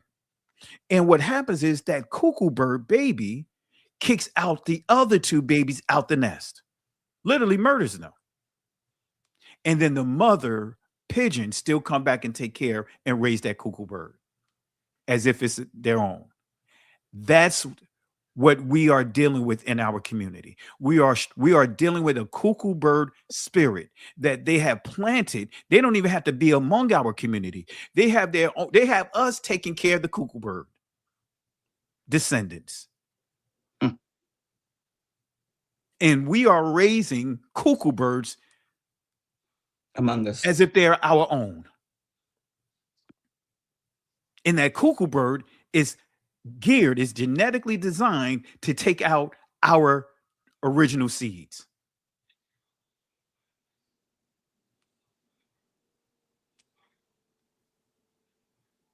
That family, if you think I'm making this up, look up the history of the cuckoo bird.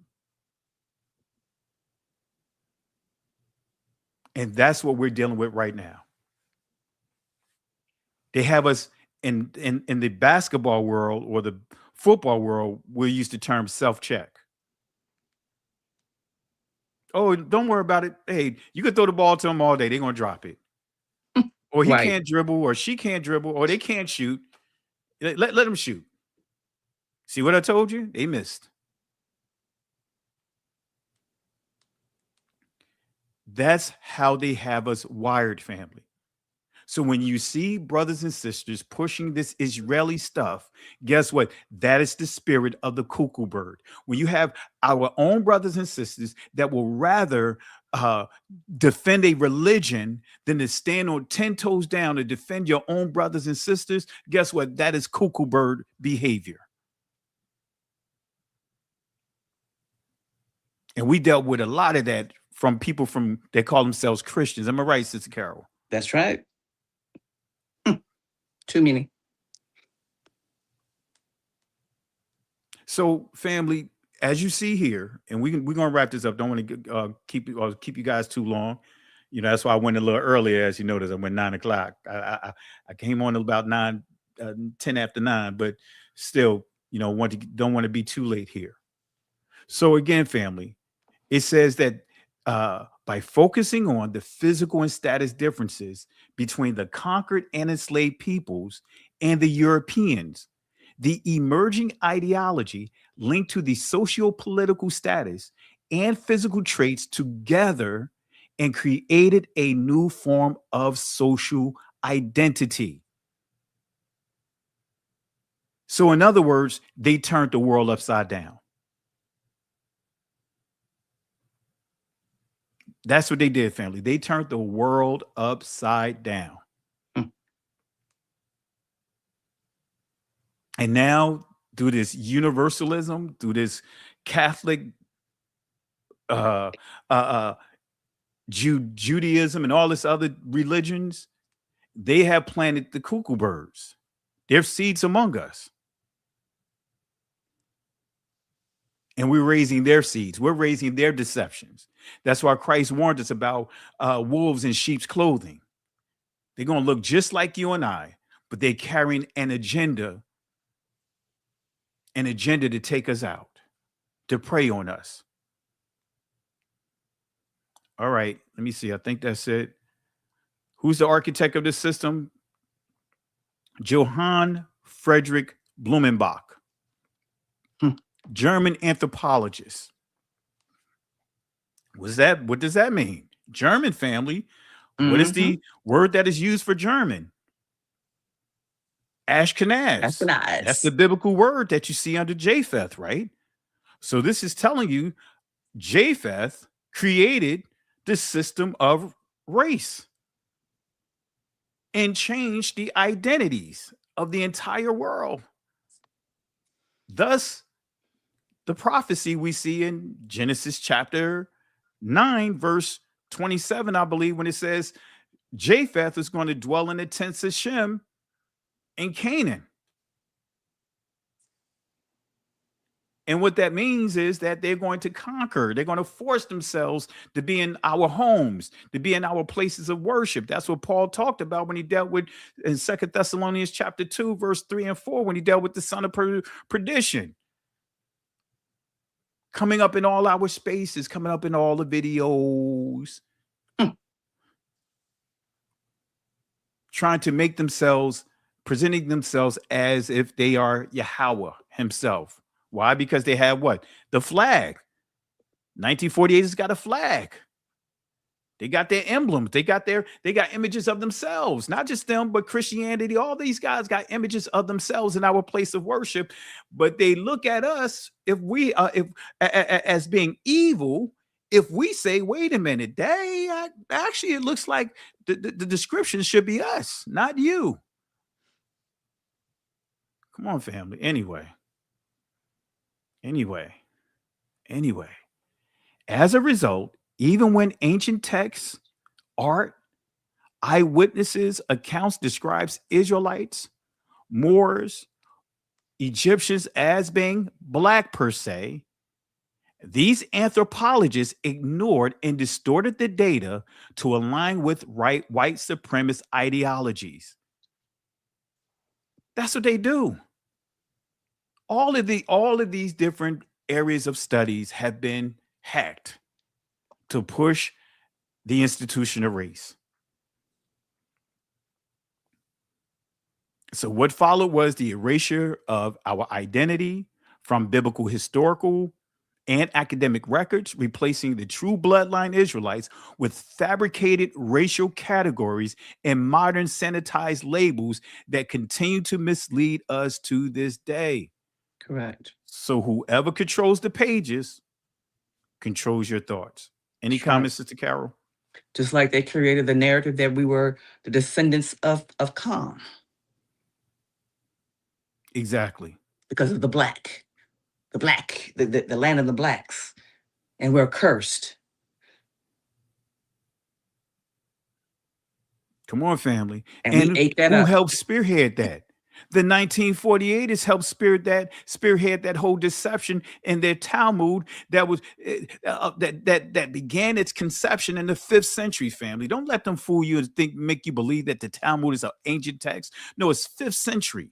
Just like the Mishnah, they'll try to teach you that the Mishnah is from an ancient text, and but they'll make reference to a guy by the name of Judah Nasi. And when you research and study Judah Nasi, he did not even mention a Mishnah, and he don't have any of the things that they pushed inside it. But yet they try to make a reference to this person that lived in like the 150 AD. No, family, I studied this stuff. So guess what? This whole hustle, all what you see began in the 5th century. A bulk of the Talmud was written between the 9th and 10th century. Mm-hmm. So don't get caught up because they say that they describe Shem looking like or Israelites looking boxwood. Man, get out of here. Boxwood, that's just saying that he light skinned. From their angle. We don't need to look at the Talmud. We have Christ's description right in Revelation chapter 1. Period. Let's cast out that cuckoo bird, or I was about to say cocoa butter. Cocoa butter? No, I was going to say Cocoa Puffs. Cocoa Puffs. Let's get rid of that Fruity cuckoo Pebbles. bird mentality. I was about to go Fruity Pebbles on you.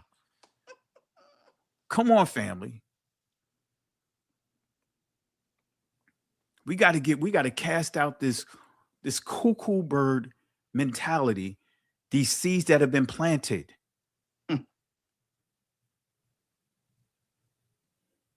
Big deception.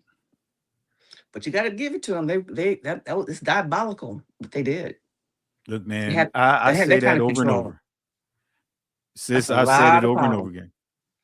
Have you guys ever had a fight and someone got, they got a good one on you and you just say, hey, you got that, you got that. Got that, yeah. Like you keep fighting, but you after the fight is over, you got that. Mm-hmm. You know what I mean? In other words, right. Yeah. You caught me. Yeah. You know what I mean? That's I'm gonna keep fighting, but you got me good on one. You did reach me with a shot. Exactly. You honest with like, hey, you know what? You caught me. Mm-hmm. Hasatan is not playing, family. At all. These people are not playing. Mm-mm. They have the patience. They in it for the long haul because they have an agenda that's a long-term agenda. That's right. But they have programmed us to have goals and agendas of the immediate. Mm-hmm. They in it for the long haul. Exactly. And the most interesting deception that they plant in our brain, and we still say it. And when I hear it, it just makes me want to scratch my eyeballs out and tear my ears off my head. We are not minorities. We are not minor to nobody. Exactly. We are not subpar. And family, don't get it twisted. We're not the minority in this country either. No, have you noticed we've been hovering over 14% for a very, very, since they started doing this decade, it's almost a century almost. But those numbers are skewed. But we're not the minority. We are the majority, period. And the reason why they came up with the codes and started doing things because they brought so many of us over to this country, along with the ones of us, our people who were already here. But they brought so many of us in millions, and then we started having babies upon babies. We outnumbered them, and they got scared. Well, even to the point with South Carolina, Charleston, that whole area back in the slavery time, right? At one time, you had 50,000 Negro slaves compared to 4,000 whites, and among the whites is slave owners and white people. So they outnumbered them easily, 7-8 to 1. That's just in South Carolina alone. And they were breeding us like animals. Yes. So on the average plantation, guess what? It was common to see, let's just say, the slave master, his wife, some children, maybe 2 or 3 children, an overseer from the Irish community, and let me leave that alone, but an overseer, and and then you see them having hundreds of slaves. Yep. Absolutely. So family, it's far more. So, but what they did, they skewed the numbers, right? Because Spanish, right? They classify them as whites, right? Egyptians that look like you and I that come into this country, they classify as Caucasians. Indians coming from India are classified as whites and Caucasians. That's right. And my favorite is the South Africans. Yeah.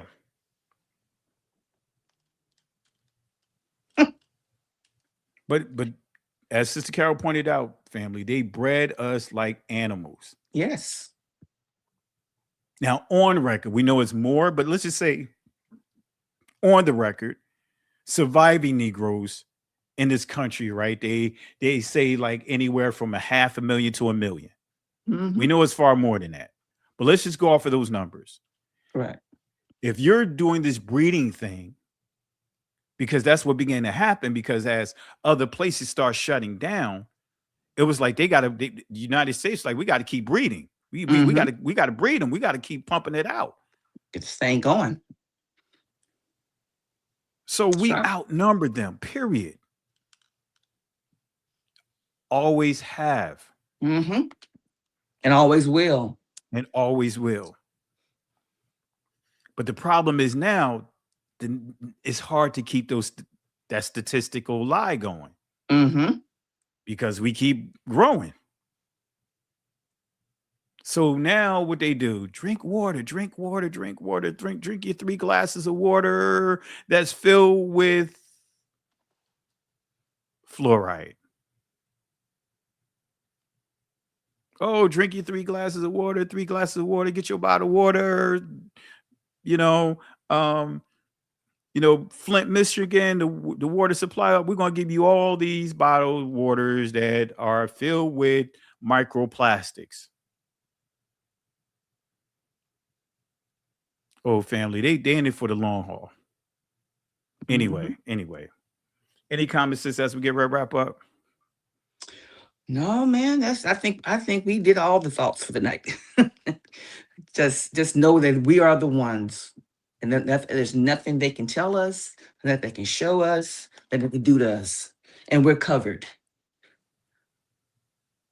We are completely covered. Exactly, family. And that's the one thing. There's something special about us, Judah or Yahweh, because we, in spite of all the contaminants that we've been exposed to here. Come on, family. If you grew up in the 60s and 70s, guess what? You were subjected to lead paint, asbestos, buildings filled with asbestos, school systems. You're going to the schools filled with asbestos. You see those pipes that's all above you. You got to walk through all that, eat up under a lot of that stuff. That's right. And we don't have side effects from that. That's the Most High making it clear. He made a promise that there's going to always be the remnant. After all what we've been through and still going through. Like DMX said, we're right here. That's right. We not going anywhere. We're right here. Bring it. What? Anyway. Come on, family. Judah. We're right here. I'm going to have to do an AI, man. Make a DMX voice and be like, Judah, what? We're right here. We ain't going anywhere. Okay, be cutting up it. What?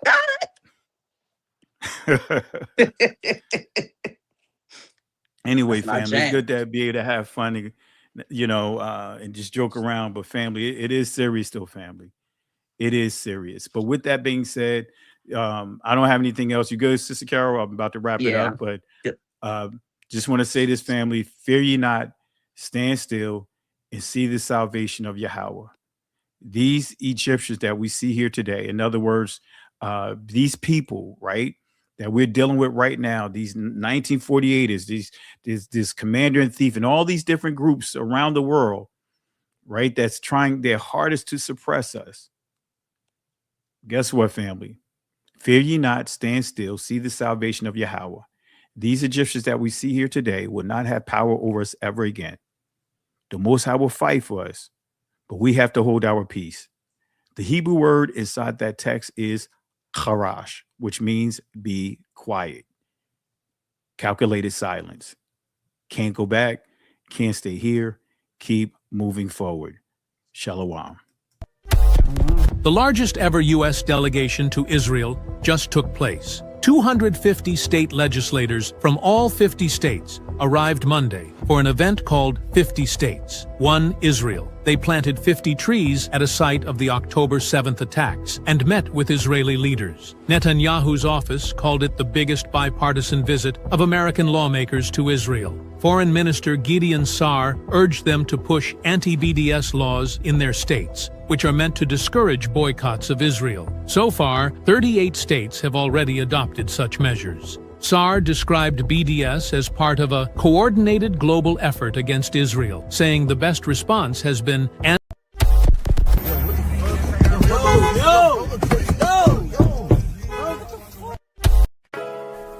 There is something special about you, Judah. There is something special about you, Israel, or Yashara'al. When I say Judah, Yahawadah. That is the ancient pronunciation of the word. There is something special about you, Judah.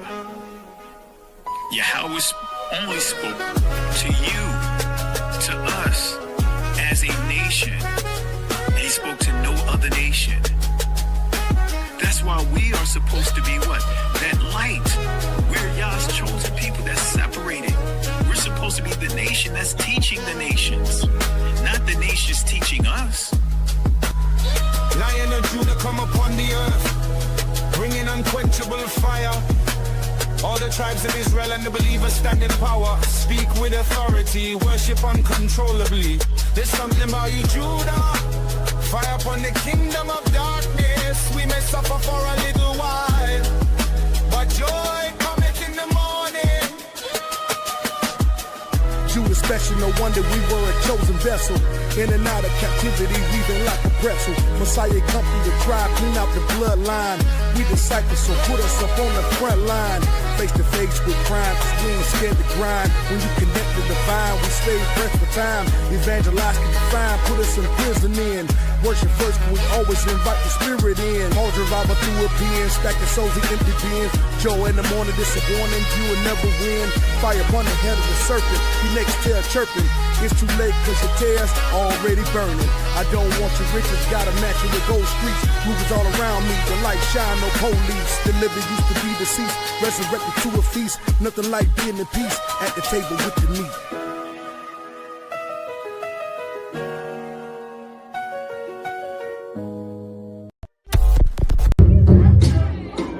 Listen, Genesis chapter 11 verse 10 explains the genealogy of Shem. Shem was a black man in Africa. If you repeat this back, Genesis 14 verse 13, Abraham steps on the scene. Being a descendant of Shem, which is a fact, means Abraham too was black. Abraham, born in the city of a black man, called Nimrod, grandson of Ham. Ham had 4 sons. One was named Canaan. Here, let me do some explaining. Abraham, Isaac was the... Jacob had 12 sons, for real, and these were the children of Israel. According to Genesis chapter 10, these were the children of Israel. According to Genesis chapter 10.